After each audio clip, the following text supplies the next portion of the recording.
بسم الله الرحمن الرحيم. الحمد لله رب العالمين والعاقبة للمتقين، والصلاة والسلام على سيد الأنبياء والمرسلين وخاتم النبيين محمد وآله وأصحابه أجمعين ومن تبعهم بإحسان إلى يوم الدين. أما بعد، فقد قال الله تبارك وتعالى في كلامه المبين: أعوذ بالله من الشيطان الرجيم، بسم الله الرحمن الرحيم. واستغفروا ربكم إنه كان غفارا. صدق الله العظيم. وقال النبي صلى الله عليه وسلم: كل بني آدم خطاؤون وخير خطائين التوابون، او كما قال النبی صلی اللہ علیہ وسلم. محترم سامعین، معزز و محترم بزرگان دین، اللہ رب العزت نے انسانوں کو اس دنیا میں بھیجا ہے. انسانوں کے الگ الگ مزاج ہیں، الگ الگ رہنے کے طور طریقے ہیں، الگ الگ گفتگو کا انداز ہے. سب کا الگ الگ مزاج ہے، سب کے الگ الگ اخلاق ہیں، سب کے طور طریقے الگ ہیں. اللہ رب العزت نے انسان کو اس دنیا میں بسا کر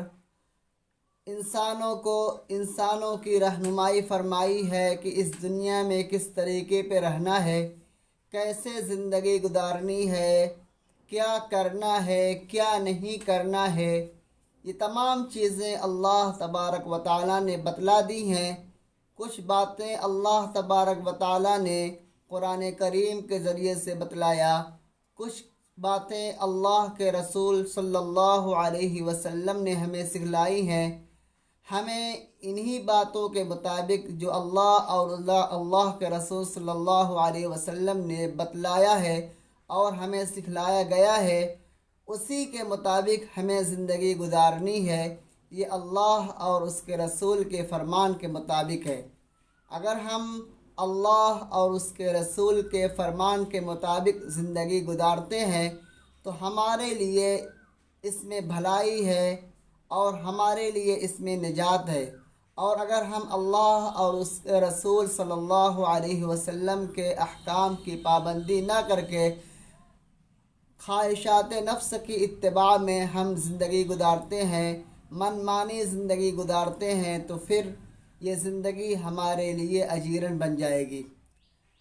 اللہ کے رسول صلی اللہ علیہ وسلم نے ہمیں رہنے کا طور طریقہ سکھلایا ہے، گفتگو کا طور طریقہ سکھلایا ہے، بڑوں کے ساتھ کیسے رہنا ہے، چھوٹوں کے ساتھ کیسے رہنا ہے، کس سے کیسے بات کرنی ہے. یہ تمام طریقے اللہ کے رسول صلی اللہ علیہ وسلم نے ہمیں سکھلایا ہے. زندگی کے ہر گوشے میں ہمیں کیسے رہنا ہے، کیسے کس کے ساتھ ملنا ہے، یہ تمام طریقے اللہ کے رسول صلی اللہ علیہ وسلم نے ہمیں سکھلایا ہے. اور ان تمام طریقوں پر چلنے کو جس کو رسول اللہ صلی اللہ علیہ وسلم نے اپنے عمل سے، اپنے قول سے، اپنے فعل سے ہمیں بتلایا ہے، یہ تمام چیزیں ہمارے لیے سنت ہیں. یعنی ہم ان تمام چیزوں کو اگر ہم اختیار کرتے ہیں تو اللہ تبارک و تعالیٰ کی طرف سے ہمیں اجر ملے گا، ہم اجر کے مستحق بنیں گے. اس لیے ہمیں ان تمام باتوں کا خیال کرنا بھی ضروری ہے کہ ہمارا اٹھنا بیٹھنا، چلنا پھرنا، سونا جاگنا تمام اللہ کے رسول صلی اللہ علیہ وسلم کی سنت کے مطابق ہو، آپ کے طور طریقے کے مطابق ہو. اس لیے ہمیں ہر باتوں میں اس بات کا خیال کرنا ضروری ہے.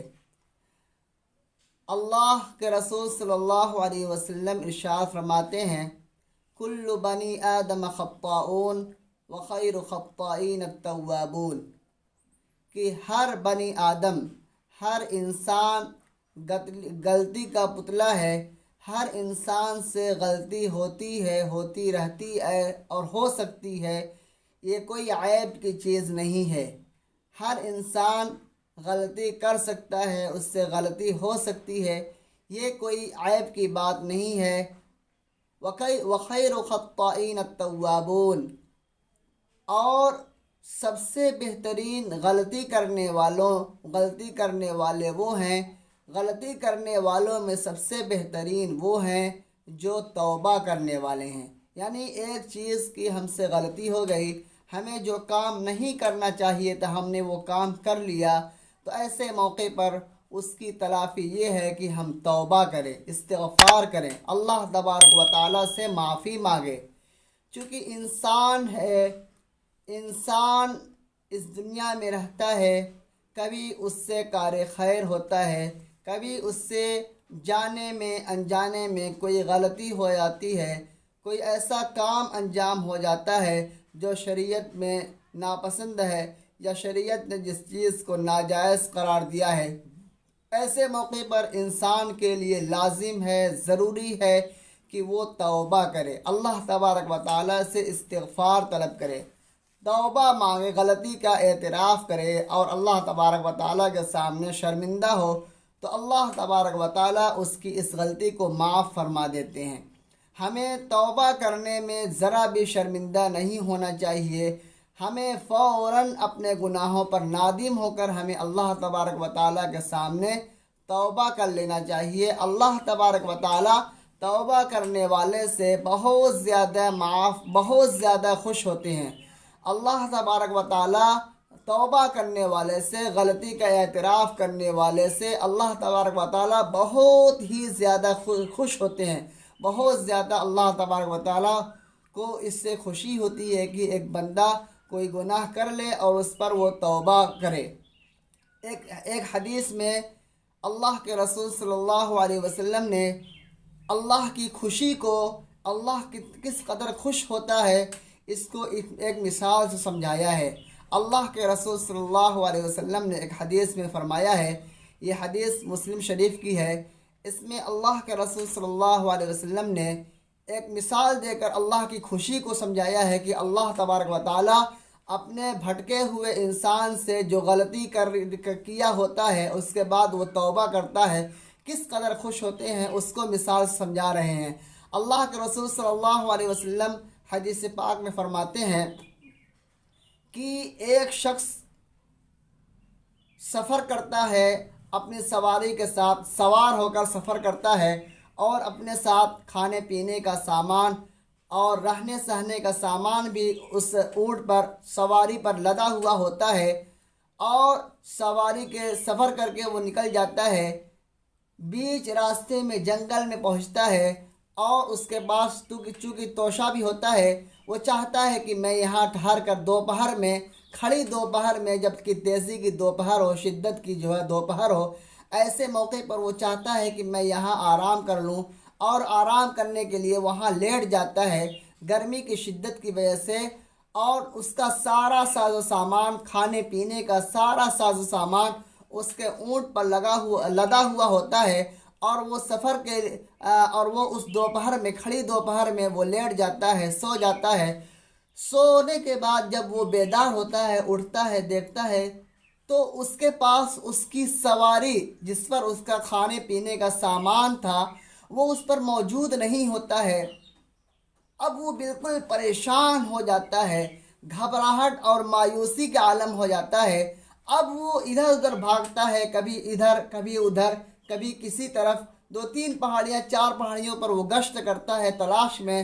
اس کے بعد سب تھک ہار کر جب وہ مایوس ہو جاتا ہے، نا امید ہو جاتا ہے، اب اس کو یقین ہو جاتا ہے کہ اب میرا کھانا پینے ملنے والا نہیں ہے، اور میں ایسے جنگل میں ہوں جہاں کھانے پینے کا کوئی سامان بھی نہیں ہے، تو اب ایسی حالت میں وہ دوبارہ پھر لیٹ جاتا ہے، اور وہ دوبارہ لیٹ جاتا ہے اس امید پر کہ اب چلیے مجھے ایسے ہی رہنا ہے، ایسے ہی بھوکے ہمیں اب یہاں پر مر جانا ہے، ہمیں اب زندہ نہیں بچنا ہے، کیونکہ اب کھانے پینے کا سامان، جو زندگی بچانے کے لیے، زندگی گزارنے کے لیے جو اسباب تھے وہ سب ضائع ہو چکے ہیں، اونٹ بھاگ چکا ہے، اسی پر سواری کا، اسی پر کھانے پینے کا سامان تھا وہ فرار ہو چکا ہے اونٹ، تو ایسے موقع پر اب وہ آرام سے لیٹ جاتا ہے اور مرنے کے لیے لیٹ جاتا ہے کہ اب ہمیں مرنا ہی ہے، اب اس کے علاوہ کوئی راستہ نہیں ہے، چونکہ ایسی جگہ پر وہ ہے کہ یہاں پر نہ کھانے پینے کا سامان ہے، نہ کھانے پینے کا کوئی سامان مل سکتا ہے۔ اس لیے اب وہ یہ سوچتا ہے کہ اب میری زندگی یہاں پر ختم ہو جائے گی، اور یہ بہت ہی ویرانے علاقے میں، ایسے علاقے میں ہے کہ جہاں سے وہ آبادی میں جا بھی نہیں سکتا، ایسے جگہ پر ہے وہ۔ تو اب وہ سو جاتا ہے اس امید پر کہ چلیے اب تو مرنا ہی ہے، اب تو کوئی اس کے علاوہ کوئی راستہ ہی نہیں ہے، اس امید پر وہ پھر لیٹ جاتا ہے۔ لیٹنے کے بعد اس کو نیند لگ جاتی ہے، دوبارہ آنکھ کھلتی ہے، تو دوبارہ جب آنکھ کھلتی ہے تو وہ اپنے سامنے اپنے اونٹ کی سواری کو دیکھتا ہے، اور اس پر سامان لدا ہوا بھرا ہوا ہے، کھانے پینے کا سامان۔ تو اس کو اس قدر خوشی ہوتی ہے کہ اس کی کوئی انتہا نہیں ہے۔ کیوں؟ اس لیے کہ وہ تو یہ سمجھ رہا تھا کہ اب مجھے مرنا ہے، اب اس کے علاوہ کوئی چارہ بچا ہی نہیں ہے، کیونکہ کھانے پینے کا سامان سب اونٹ لے کر فرار ہو گیا، اونٹ تو بھاگ چکا ہے، اسی پر سارا سامان تھا کھانے پینے کا، اور اونٹ بھاگ چکا ہے۔ اب ایسے موقع پر وہ انسان نا امید ہو جاتا ہے، اور اچانک جب آنکھ کھلتی ہے تو دیکھتی ہے کہ اس کا سامان اس کے یہاں موجود ہے، اس کے سامنے ہے، اس کا اونٹ یہاں پر موجود ہے۔ اس کو تو ایسے صورت میں زندگی دوبارہ گویا کہ اس کو مل جاتی ہے، تو اس کو بہت ہی خوشی ہوتی ہے۔ تو اللہ کے رسول صلی اللہ علیہ وسلم ارشاد فرماتے ہیں، تو جس طریقے پر ایک کھوئے ہوئے اونٹ کے مل جانے پر جو نا امید ہو چکا تھا، اس کو بہت زیادہ خوشی ہوتی ہے، اللہ تبارک و تعالیٰ کو ایک بھٹکے ہوئے انسان سے جب وہ توبہ کر کے اللہ تبارک و تعالیٰ کی طرف دوبارہ رجوع کرتا ہے تو اس سے بھی زیادہ اللہ تبارک و تعالیٰ کو خوشی ہوتی ہے۔ تو آپ اندازہ لگائیے کہ اللہ تبارک و تعالیٰ کو اس بندے سے جو گناہوں کے بعد توبہ کرتا ہے کس قدر اللہ تبارک و تعالیٰ خوشی ہوتی ہے، اور اللہ تبارک و تعالیٰ کس طرح اس سے خوشی کا اظہار فرماتے ہیں۔ اس لیے ہمیں چاہیے کہ ہم سے کوئی بھی گناہ سرزد ہو جائے، گناہ ہو جائے، تو ہمیں فوراً توبہ کرنا چاہیے۔ اور توبہ کا بہترین طریقہ یہی ہے کہ اچھا گناہ ہوتا کیوں ہے، گناہ کے اسباب کیا ہیں؟ گناہ کے چند وجوہات ہیں جس کی وجہ سے انسان گناہ کرتا ہے۔ ایک تو اس کا سبب یہ ہے کہ انسان گناہوں کے انجام سے غافل ہوتا ہے۔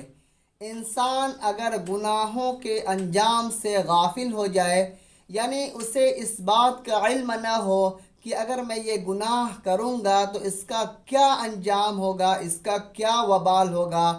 ایک تو دنیا میں بھی لوگوں کے سامنے وہ بعزت اور رسوا ہوتا ہے، دوسرے وہ اللہ کی نظر میں حقیر ہو جاتا ہے، اللہ کی رحمت سے محروم ہو جاتا ہے، آخرت میں اس کے لیے سزا ہے، اس کے لیے وبال ہے، اس کے لیے آخرت میں ہلاکت ہے۔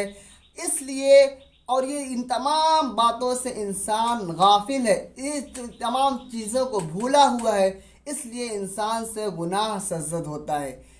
اگر انسان گناہوں سے غافل نہ رہے، گناہوں کے انجام سے غافل نہ رہے، تو انشاءاللہ انسان سے کبھی گناہ سرزد نہیں ہوگا۔ گناہ ہوتا ہے اسی وجہ سے کہ انسان گناہوں کے انجام سے غافل ہوتا ہے۔ گناہ کا کیا انجام ہے، اس کا کیا نقصان ہے، اس کا علم نہیں ہوتا ہے، اس لیے انسان گناہ کر بیٹھتا ہے۔ اس لیے ہمیں چاہیے کہ ہم گناہوں کے انجام سے غافل نہ رہیں، ہم گناہوں سے بچنے کی کوشش کریں۔ ہم گناہوں سے اس لیے بچیں کہ اس کا برا انجام ہے، آخرت میں ہمارے لیے رسوائی ہے، ہلاکت ہے، آخرت میں ہمارے لیے بربادی ہے۔ اگر اس بات کا خیال رہے تو انشاءاللہ تبارک و تعالی انسان کبھی گناہ نہیں کرے گا۔ دوسرے یہ کہ انسان گناہوں کی لذت کی وجہ سے نہیں چھوڑتا ہے۔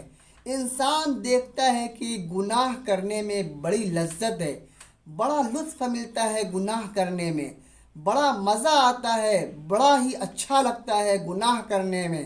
مثلا انسان بدمزاج ہو جائے، انسان کے اندر کوئی بری لت پڑ جائے، مثلا شراب کی لت پڑ جائے، زناکاری کی لت پڑ جائے، تو آدمی اس کی وجہ سے ان چیزوں سے بہت زیادہ لذت محسوس کرنے لگتا ہے، اور اس لذت کی وجہ سے وہ گناہوں کے انجام سے غافل ہو جاتا ہے۔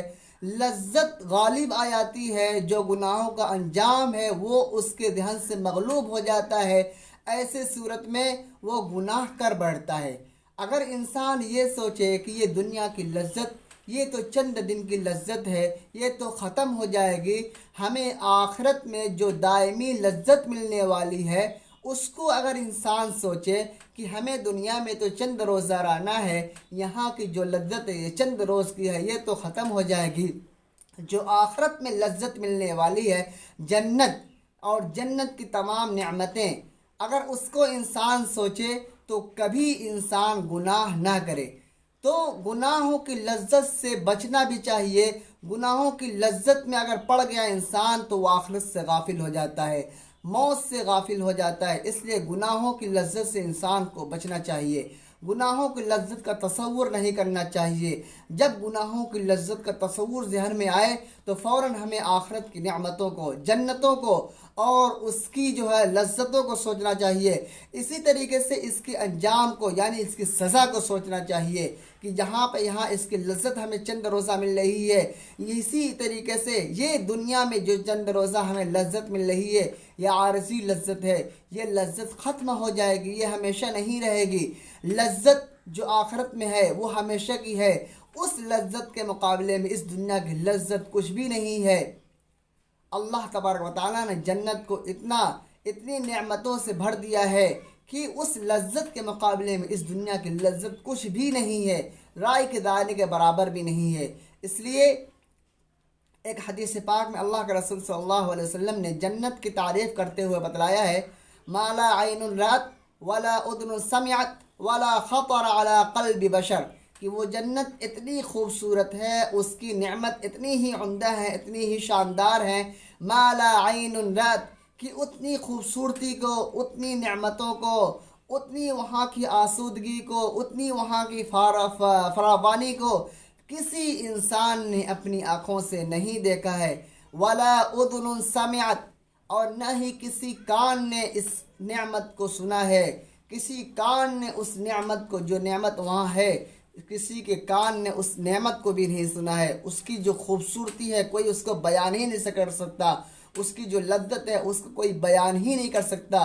وہ وہاں آخرت میں جانے کے بعد ہی انسان اپنے کانوں سے سنے گا اور اپنی آنکھوں سے دیکھے گا۔ ولا خطر علی قلب بشر، اور جنت کی جو نعمتیں ہیں، جو لذتیں ہیں، وہ اتنی ہی اعلیٰ ہیں، اتنی ہی عرفہ ہیں کہ انسان اس کو تصور بھی نہیں کر سکتا ہے۔ انسان اس کی خوبصورتی کو، اس کی لذتوں کو، اس کی نعمتوں کو اللہ تبارک و تعالیٰ نے جو جنت میں رکھی ہیں، انسان اس کا تصور بھی نہیں کر سکتا ہے، اس کے ذہن و خیال میں بھی نہیں آ سکتا ہے۔ تو اسی کو اللہ کے رسول صلی اللہ علیہ وسلم نے فرمایا، ولا خطر علی قلب بشر، کسی انسان کے بشر پر اس کا تصور بھی نہیں جا سکتا ہے کہ کتنی خوبصورت ہے۔ ہم دنیا میں خوبصورت سے خوبصورت چیز دیکھ لیں، کوئی شاندار سے شاندار پارک دیکھ لیں، بلڈنگ دیکھ لیں، آشائش کی جگہ کو دیکھ لیں، لیکن یہ سوچ لیں کہ یہ تمام چیزیں ہیچ ہیں اس مقابلے میں، اس کے مقابلے میں جو اللہ تبارک و تعالیٰ نے جنت میں رکھی ہے۔ اس لیے اگر اس کا استحضار ہو تو انشاءاللہ تبارک و تعالیٰ انسان کبھی بھی غفلت میں نہیں رہے گا، کبھی بھی گناہوں کی لذت میں نہیں پڑے گا جو دنیا میں گناہوں کی لذت ہے۔ اس لیے گناہوں کی لذت کی یہ سوچ ہے کہ یہ عارضی لذت ہے، یہ لذت ختم ہو جائے گی، یہ ہمیشہ نہیں رہے گی۔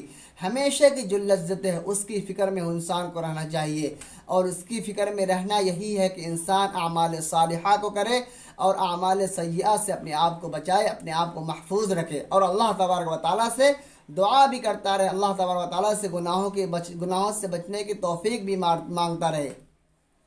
تیسری چیز جس کی وجہ سے انسان گناہوں سے غافل ہوتا ہے وہ موت کو بھول جانا ہے۔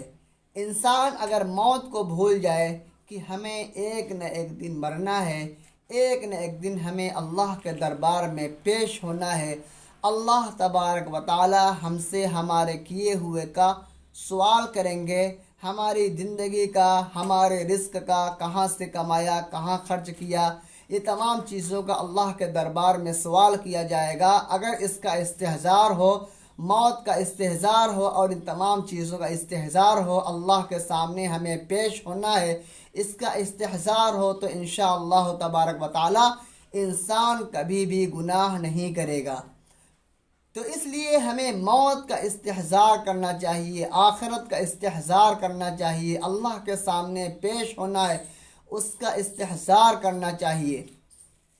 چوتھی چیز جس کی وجہ سے ایک انسان گناہ کرتا ہے، ایک مسلمان گناہ کرتا ہے، وہ اس وجہ سے کہ وہ اللہ کی رحمت سے بہت ہی پر امید ہوتا ہے۔ وہ یہ دیکھتا ہے کہ کوئی بھی گناہ ہم کریں اللہ تبارک و تعالیٰ تو ہمیں معاف کر دے گا، اللہ تبارک و تعالیٰ کی رحمت بہت وسیع ہے، اللہ تبارک و تعالیٰ ہمیں معاف کر دے گا۔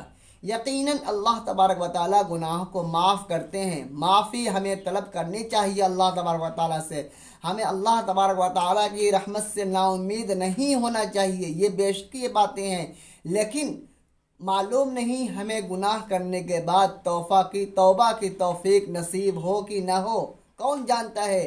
گناہوں میں آدمی پھنس جائے، گناہوں کی لذت کی وجہ سے انسان توبہ کرنا بھی بھول جائے، گناہوں کی وجہ سے انسان اللہ کی رحمت کو بھی بھول جائے، اللہ کی رحمت سے بھی نا امید ہو جائے۔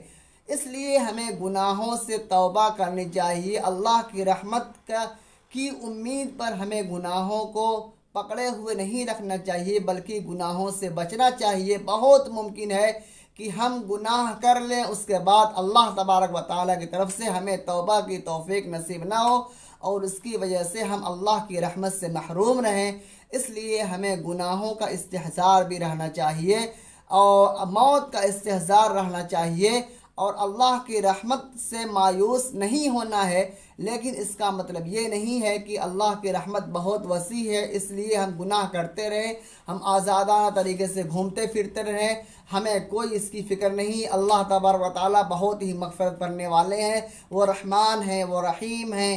ایسی امید سے ہمیں گناہ کو پکڑے ہوئے نہیں رکھنا چاہیے، بلکہ ہمیں گناہوں سے بچنا چاہیے، ہمیں گناہوں سے گناہ جان بوجھ کر کے ہمیں اللہ کی رحمت پر امید نہیں رکھنا ہے، بلکہ ہمیں پہل یہ کوشش کرنی ہے کہ ہمیں گناہوں سے بچنا ہے۔ اس لیے ہو سکتا ہے کہ ہم گناہ کر بیٹھیں، اس کے بعد ہمیں توبہ کی توفیق نہ ہو اور اس کی وجہ سے ہم اللہ کی رحمت سے محروم ہو جائیں، اللہ کی رحمت سے محروم ہو جائیں۔ چوتھی اور پانچویں چیز یہ ہے کہ گناہوں کی وجہ سے بہت مرتبہ انسان کا دل، ایک حدیث پاک میں اللہ کے رسول صلی اللہ علیہ وسلم نے ارشاد فرمایا ہے کہ انسان گناہ کرتا ہے، کرتے اس کے دل پر سیاہ نقطہ لگتا جاتا ہے، یہاں تک کہ اس کا پورا قلب، اس کا پورا دل کالا ہو جاتا ہے، اب اس کو توبہ کی توفیق نہیں ہوتی ہے، اس لیے وہ اللہ کی رحمت سے بھی محروم ہو جاتا ہے۔ اس لیے اللہ کی رحمت سے محروم نہ بنے انسان، اللہ کی رحمت سے مستفید ہو، اس کے لیے چاہیے کہ انسان گناہوں سے بچے، گناہوں سے کلی طور پر احتراز کرے۔ میرے محترم بزرگوں، دوستو، اللہ تبارک و تعالی ہمیں گناہوں سے بچنے کی توفیق عطا فرمائے اور ہمیں توبہ کی توفیق عطا فرمائے۔ توبہ کی توفیق اگر انسان کو مل جائے تو وہ بہت بڑی چیز ہے۔ توبہ کا طریقہ کیا ہے؟ توبہ کا طریقہ یہ ہے کہ انسان جو بھی توبہ کر رہا ہے، جو بھی گناہ کیا ہے، اس سے توبہ اس طریقے پر کرے کہ آدمی فوراً جو گناہ اس نے کیا ہے اس گناہ پر شرمندہ ہو، یعنی آدمی گناہ کے بعد اس گناہ پر شرمندہ ہو جائے کہ یار مجھ سے یہ گناہ ہو گیا، ایسا گناہ مجھ سے نہیں ہونا چاہیے، بہت ہی بری بات ہے، اس کو بہت ہی افسوس ہو، بہت ہی اس کو شرمندگی ہو، اللہ کے حضور وہ توبہ کرے۔ تو سب سے پہلے یہ ہے کہ گناہوں سے انسان اپنے گناہوں پر آدمی کو شرمندگی ہو کہ میں نے یہ گناہ کر بیٹھا ہے، اور اس کی وجہ سے وہ اللہ کے سامنے رو کر اللہ تبارک و تعالیٰ سے معافی طلب کرے، اللہ تبارک و تعالیٰ کے سامنے گریہ وزاری کرے۔ دوسری چیز یہ ہے کہ وہ فوراً اس گناہ کو چھوڑ دے، فوراً اس گناہ کو ترک کر دے، فوراً اس گناہ کو چھوڑ دے، اس گناہ سے علیحدہ ہو جائے۔ تیسری چیز یہ ہے کہ اس گناہ کو نہ کرنے کا آئندہ عزم کر لے، اس بات کا عزم کر لے کہ آئندہ انشاءاللہ تبارک و تعالی میں اس گناہ کو کبھی بھی زندگی بھر نہیں کروں گا. اس کا عزم کر لے، اس کا عزم کر لے کہ میں اس گناہ کو زندگی بھر کبھی بھی دوبارہ نہیں کروں گا. تب اللہ تبارک و تعالی اس کی توبہ کو قبول کر لیں گے انشاءاللہ تبارک و تعالی. ہمیں اس طریقے سے اللہ تبارک و تعالی سے توبہ کرنی چاہیے. پہلے تو ہمیں اپنے گناہوں پر شرمندگی کا احساس ہونا چاہیے کہ ہمیں اپنے گناہ کر لیے، اللہ تبارک و تعالی ہمیں معاف کر دے. دوسرے، اس گناہ کو، جس گناہ میں پڑے ہوئے تھے، فوراً اس گناہ کو فوری طور پر چھوڑ دیں، اس کو فوری طور پر اس گناہ سے علیحدہ ہو جائیں. تیسری چیز، گناہ نہ کرنے کا عزم ہو، یہ حوصلہ ہو جائے، یہ پختہ ارادہ ہو جائے کہ اب آئندہ کبھی بھی زندگی بھر کبھی بھی اس گناہ کو نہیں کروں گا. اس کا عزم بن جائے انسان کے اوپر. ایسی صورت میں اللہ تبارک و تعالی آپ کی توبہ قبول فرما لیں گے انشاءاللہ تبارک و تعالی. چوتھی بات، جو چیز بہت ہی اہم ہے، وہ یہ ہے کہ صرف توبہ ہی نہیں، اگر کسی کا آپ نے حق لیا ہے کہ تو اس حق کو بھی ادا کرنا پڑے گا. اگر آپ کا حقوق اللہ میں کمی ہے، آپ نے نماز نہیں پڑھی ہے، نماز آپ کے ذمے قضا ہے، تو اس قضا کے بعد آپ کو توبہ کرنی، توبہ بھی کرنی ہے، ساتھ میں آپ کو اس کی قضا بھی ادا کرنی ہے. روزہ آپ کا چھوٹا ہوا ہے، کوئی کفارہ ہے آپ کے اوپر، تو اس کو ادا کرنا ہے اور ساتھ ساتھ توبہ بھی کرنا ہے. اسی طریقے سے آپ نے زکوٰۃ ادا نہیں کی ہے تو زکوٰۃ آپ کو ادا کرنی ہے اور ساتھ میں آپ کو توبہ بھی کرنی ہے. یہ تمام چیزیں. اسی طریقے سے حقوق العباد ہے، آپ کا کسی کے بندے کے اوپر کوئی حق ہے، آپ نے کسی کا کوئی حق لے رکھا ہے، آپ اس کو وہ حق ادا کریے، اس کو وہ حق دے دیجئے، اس کے بعد آپ توبہ کیجئے. یہ نہیں کہ آپ اس کا حق لیے رہیں، اس کو تکلیف پہنچائے رہیں، اپنے ساتھی کو، کسی شخص کو تکلیف پہنچائے رہیں، اپنے بھائی کو تکلیف پہنچائے رکھیں، اس کے باوجود اللہ تبارک و تعالیٰ سے توبہ کریں، تو ایسی صورت میں توبہ قبول نہیں ہوگی. جس کا جو حق ہے آپ اس کو ادا کر دیجئے، اس کے بعد اللہ تبارک و تعالیٰ سے توبہ طلب کیجئے انشاءاللہ تبارک و تعالیٰ. اللہ تبارک و تعالیٰ آپ کی توبہ قبول فرمائیں گے. تو توبہ قبول ہو، اس کے لیے حقوق، یعنی حقوق اللہ بھی ادا کرنے ہوں گے اور حقوق العباد بھی ادا کرنے ہوں گے، تب جا کر ہماری توبہ قبول ہوگی. اس کا دھیان رہے، اس کا ذہن میں خیال رہے کہ توبہ قبول ہونے کے لیے حقوق کا ادا کرنا، یعنی حقوق اللہ کا ادا کرنا ضروری ہے. اسی طریقے سے حقوق العباد، کسی کا حق ہے تو وہ بھی ادا کرنا ضروری ہے. اس کے ساتھ توبہ قبول نہیں ہوگی. جس کا جو حق ہے اگر وہ ادا نہ ہو تو آخرت میں اس کی پوچھ ہو جائے گی. خصوصاً حقوق العباد یہ بہت ہی اہم ہے، اگر اس میں کوتاہی ہوئی تو اس کا وبال آخرت میں ہوگا، اس طریقے پر کہ وہ صاحب حق کو آپ کے نیکی میں سے دلایا جائے گا. اگر آپ کے پاس نیکی رہے گی، نیکی نہیں رہے گی، تو جس کا حق آپ کے اوپر ہے وہ اس کا گناہ آپ کے اوپر لاد دیا جائے گا. اس لیے حقوق العباد کا ادا کرنا ضروری ہے اور اسی طریقے سے حقوق اللہ کا ادا کرنا بھی ضروری ہے. یہ دونوں چیزیں ادا کرنا ضروری ہے. نمازیں آپ کے ذمے فرض قضا ہے، اس کو ادا کرنا ضروری ہے. روزہ آپ کے ذمے فرض چھوٹا ہوا ہے اگر تو اس کی قضا کرنی ہے. اگر کوئی کفارہ ہے تو کفارہ ادا کرنا ہے. آپ کے ذمے کوئی چیز واجب ہے تو اس کو ادا کرنا ہے. فرض ہے کوئی چیز تو اس کو ادا کرنا ہے. اسی طریقے سے حقوق العباد ہے، کسی کا آپ نے کوئی مال ہڑپ کر رکھا ہے، کسی کی کوئی جائیداد آپ نے ہڑپ کر رکھی ہے، کسی کا کوئی مال آپ نے لے رکھا ہے، تو وہ چیزیں ادا کرنی ہوگی. ادا کرنے کے ساتھ ساتھ آپ کو اللہ تبارک و تعالیٰ کے سامنے توبہ استغفار بھی کرنی ہوگی، تب جا کر اللہ تبارک و تعالیٰ توبہ اور استغفار قبول فرماتے ہیں. اس لیے گناہوں سے توبہ کرنے کے لیے حقوق کا ادا کرنا بھی ضروری ہے. حقوق بھی ادا کیے جائیں اور اللہ تبارک و تعالیٰ سے توبہ اور استغفار بھی کیا جائے. توبہ اور استغفار کا ایک بڑا فائدہ یہ ہے کہ اللہ تبارک و تعالیٰ، اگر ہم مکمل طریقے سے، جس طریقے سے میں نے بتلایا ہے کہ حقوق کو بھی ادا کیا جائے اور دل سے توبہ کی جائے، اللہ تبارک و تعالیٰ کے سامنے رو رو کر اپنے گناہوں کی معافی مانگی جائے اور آئندہ نہ کرنے کا عزم کیا جائے اور حقوق اللہ اور حقوق العباد کو مکمل طریقے پر ادا کیا جائے اور گناہوں سے اللہ تبارک و تعالیٰ سے معافی مانگے جائے، تو اللہ تبارک و تعالیٰ ان تمام گناہوں کو نیکیوں میں بدل دیں گے. کتنا بڑا فائدہ ہے! ان تمام گناہوں کو نیکیوں میں بدل دیں گے۔ اللہ تبارک و تعالیٰ ارشاد فرماتے ہیں الا من تاب وآمن وعمل عملا صالحا الا من تاب وآمن وعمل صالحا فاولئک یبدل اللہ سیئاتہم حسنات وکان اللہ غفورا رحیما، کہ کوئی شخص گناہ کرنے کے بعد اگر اللہ تبارک و تعالیٰ کے سامنے توبہ کرتا ہے تو اللہ تبارک و تعالیٰ سے معافی مانگتا ہے اور عمل صالح کرتا ہے، نیک عمل کرتا ہے، یعنی گناہوں سے توبہ کرنے کے بعد وہ اللہ تبارک و تعالیٰ کو راضی کرنے میں، حقوق اللہ اور حقوق العباد کو ادا کرنے میں مکمل طریقے پر لگ جاتا ہے۔ وَعَمِلَ صَالِحًا فَأُولَٰئِكَ يُبَدِّلُ اللَّهُ سَيِّئَاتِهِمْ حَسَنَاتٍ، تو ایسے لوگوں کے گناہوں کو اللہ تبارک و تعالیٰ نیکیوں میں تبدیل کر دیتے ہیں، نیکیوں میں بدل دیتے ہیں۔ اس لیے ہمیں گناہوں سے توبہ کرنی ہے۔ گناہوں سے توبہ کرنے کے بعد، گناہوں سے توبہ کرنے کے ساتھ ساتھ ہمیں اعمال صالحہ کرنی ہے۔ ہمیں وہ اعمال کرنا ہے جس سے اللہ راضی ہوتا ہے، اور ان اعمال کو بھی ادا کرنا ہے جس سے بندوں کا حقوق، جو بندوں کے حقوق سے متعلق ہے، ہمیں ان کو بھی ادا کرنا ہے۔ ایک جگہ اللہ تبارک و تعالیٰ قرآن کریم میں ارشاد فرماتے ہیں قل یا عبادی الذین اسرفوا علی انفسهم لا تقنطوا من رحمت اللہ ان اللہ یغفر الذنوب جمیعا، آپ کہہ دیجئے اے بندو اگر آپ سے زیادتی ہوئی، مثلا آپ نے گناہ پہلے کر لیا، آپ نے زیادتی کر لی، کسی کے ساتھ آپ نے زیادتی کر لی، کسی کے ساتھ آپ نے اسراف کر لیا، کسی کا آپ نے مال ہڑپ کر لیا، تو آپ نے اگر ان کو حقوق کو ادا کر دیا، یعنی آپ نے مکمل طریقے پر حقوق کو ادا کر لیا، تو اس کا فائدہ کیا ہے؟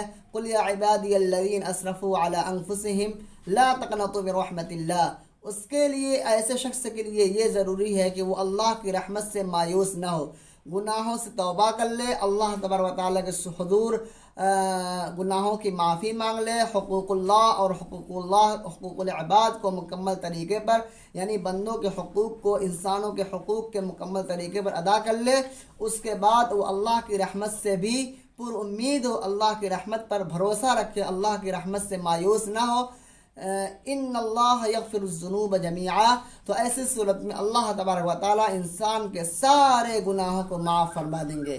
ان اللہ یغفر الذنوب جمیعا، کہ اللہ تبارک و تعالیٰ ایسے انسان کے سارے گناہوں کو معاف فرما دیں گے جو اللہ تبارک و تعالیٰ کے سامنے توبہ استغفار کرے۔